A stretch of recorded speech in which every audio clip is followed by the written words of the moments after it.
Well, Chris Gunness is a former UNRWA spokesperson. He joins us now from London. Good to have you with us. So, I'm sure you're aware, Chris, that Israel accuses the UN of not collecting aid, and that's what's contributing, the Israelis say, to the crisis in Gaza.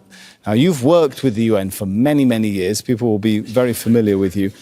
In your experience, have you seen the UN refusing to collect aid? Look, this is a complete false narrative that's being put about by Israeli spokespeople to try and detract from what's really going on. In the last few hours, I have been made privy to UN documentation, which shows, and this is just one snapshot of a week, that between the 16th of July and the 22nd of July, 79% of UN requests to the Israeli authorities for aid convoys to go into Gaza were either flatly denied, or they were allowed in and then delayed, or there were restrictions put on them to the point where the aid organizations had simply to call off their aid convoys. So let's be clear, the blame lies fairly and squarely with the Israelis. I have been made privy to documentation that makes that perfectly clear. The other thing to say is about the airdrops. Israel is claiming that its American-Israeli aid operation is successful. Aid drops only ever take place anywhere in the world as a desperate last measure in a situation of absolute gravity. This request for airdrops puts a lie to that Israeli narrative that their operation is working. It's only happening because the Israelis know full well that we're seeing starving babies on television sets, and Israel's allies have seen enough. Chris, since you are privy to that kind of information, share with the audience what the actual process is for getting permits, for getting deconfliction routes, permissions, inspections, the whole bureaucracy that prevents aid from getting in.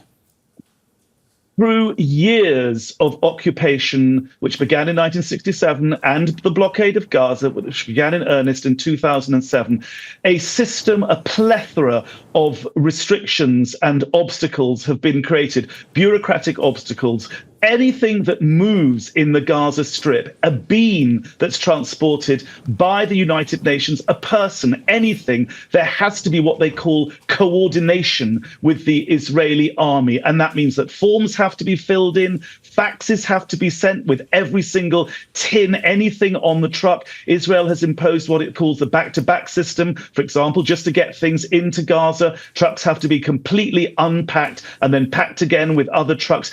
Over the years, this extraordinary Byzantine system, it's Kafkaesque, and it's frankly a method of imposing starvation. That's what it's become today. If they wanted to, Israel could open all the crossings 24/7 and allow aid to flood in. Sam Rose, the acting director of UNRWA's UNRWA operation, has said on the record recently that there are 3 months' worth of food for Gaza waiting to get in, and the Israelis are blocking it. We need to see the crossings open 24/7 and Gaza flooded with aid. If the Americans wanted that to happen, they could. And just to be clear, Donald Trump says he wants to win the Nobel Peace Prize. He's a man of peace. Well, let's look back to what Ronald Reagan did, a Republican president, in 1981, when the Israelis bombed an Iraqi nuclear reactor. Reagan stopped the sale of fighter jets, and he actually sold and supplied to the Saudi Arabians, which were at that stage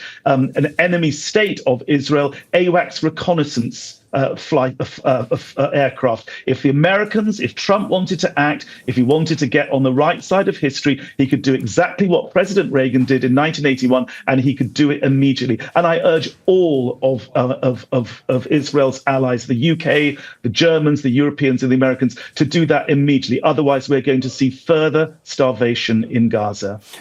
If I may, Chris, I want to get you to talk to another Israeli narrative that is presented to the public in perhaps response to the calls of people like you who say, Gaza should be opened up, aid should be flooded into it, people shouldn't be allowed to starve like this. Well, Israeli officials say that they had to take the aid operation away from UN agencies because Hamas was stealing aid. Now, again, in your years of experience, you were in Gaza, you ran aid operations. Did you see evidence specifically of Hamas stealing aid? In the years in which millions and millions of tons of aid were sent into Gaza, there was one single incident during my time when some Hamas people broke into one UNRWA warehouse and stole some goods. There was a huge protest, and after this massive outcry, every single grain of rice was handed back. It is an absolute lie. It is a deliberately false narrative that Hamas is stealing aid. Aid may be diverted, but it's being diverted by groups that Israel has itself empowered to steal aid, and therefore the narrative that militants are stealing aid can be purveyed. Now, to be very clear, the other narrative which Israel is now throwing at OCHA, which is that there are Hamas people that have infiltrated OCHA, there is no evidence for this that Israel has produced whatsoever, just as there was no evidence that Israel produced against 12 UNRWA staff members who they say had taken part in the 7th of October attacks. The independent Kelowna report, so named after the former French foreign minister, when it was published, made very clear that Israel has produced no evidence. Again, Israel is now going after OCHA, just as I said it would, because the UN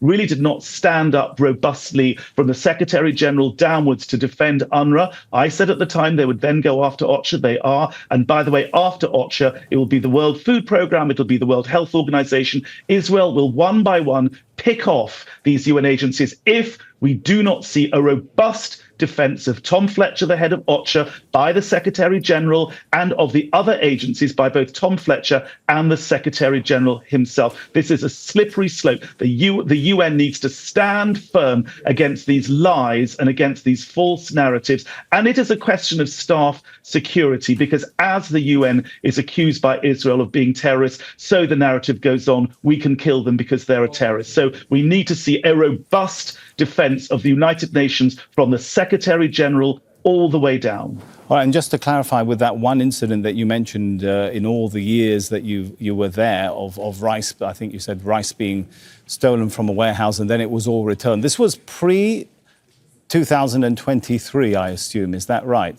So yes. This is nothing recent to justify the GHF, which is set up in 2025.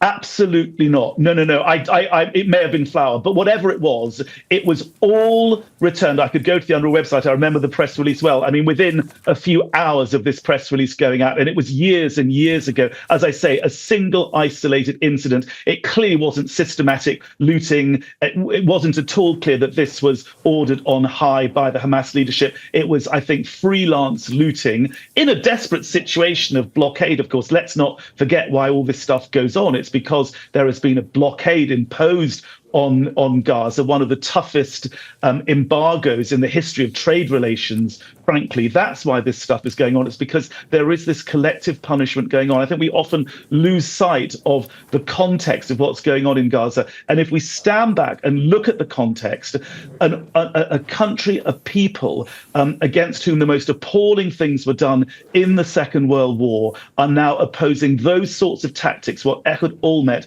the former Israeli prime minister, described as a concentration camp being set up in southern Gaza. And to be very clear, this seems to me to be a transit camp. People have been ethnically cleansed from the north of Gaza. They've been forced south. They're now being forced into this concentration camp, as Mr. Olmert called it. And I think the choice will be made to them. Either you can stay here and die or be starved to death in this concentration camp, just as others have done to the Jewish people in the past, or the Palestinians will be told you can get out. So it's basically genocide being used with the aim of ethnic cleansing. It is one war crime, one crime against humanity, genocide after the next. These international crimes, member states of the United Nations have an obligation to prevent and to prosecute. Netanyahu is accused by the ICC, the International Criminal Court, of using starvation as a weapon of war. What we need to do is now see member states make sure that that arrest warrant is implemented.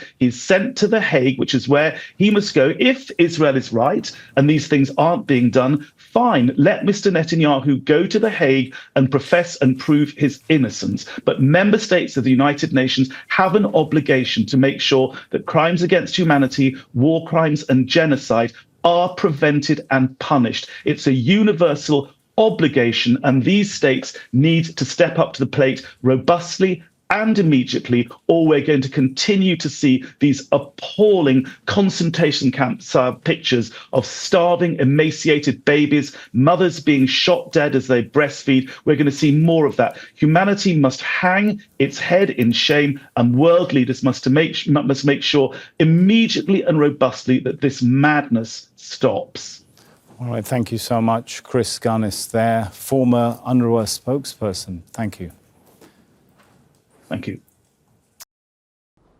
Make sure to subscribe to our channel to get the latest news from Al Jazeera.